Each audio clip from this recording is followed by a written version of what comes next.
A woman laughed and spoke a few triumphant words, then lifted the hand out of the water and laid it down on something dry and soft. "I think me he wakes," the other woman said in Davarian. "I do," Laz said.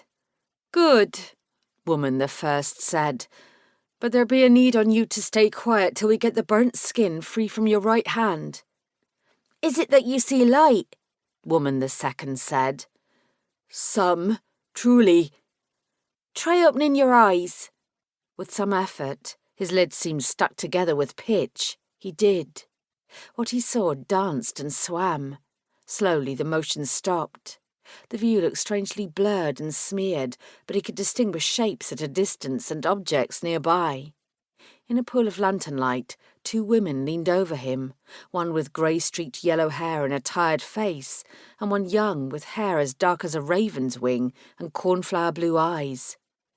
"My name be Haen Marn," the young woman pointed at her elder. "This be Haen Marn, my mam. The boatmen tell me you remember not your own name."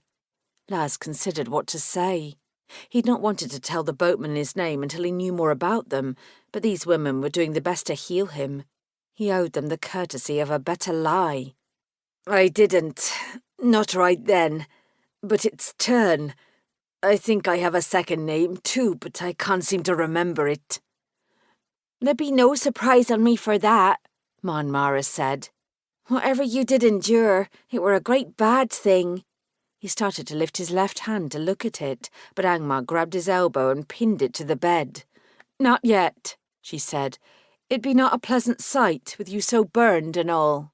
"Burned?" He formed the words carefully. "How badly?" Haen Marn looked at her daughter and quirked an eyebrow.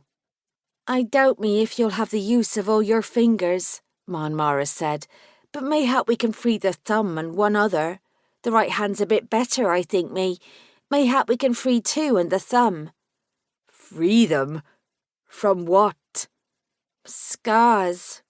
They might grow together." Panic struck him. Will I be able to fly again? The one question he didn't dare ask was the only question in the world that mattered. "Why is the pain gone?" he asked instead. "The herbs," Haen Marn said, "but the healing, it'll not be easy." "It's very kind of you to help me." "I will heal any hurt that I ken how to heal," Haen Marn said. "Such was my vow." "We have your black gem." Haen Marn held up something shiny. "Fret not about it." "My thanks."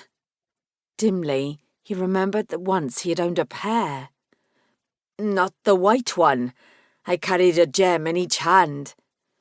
"The boatman did find this one clutched in your left hand. Your right hand trailed open in the water.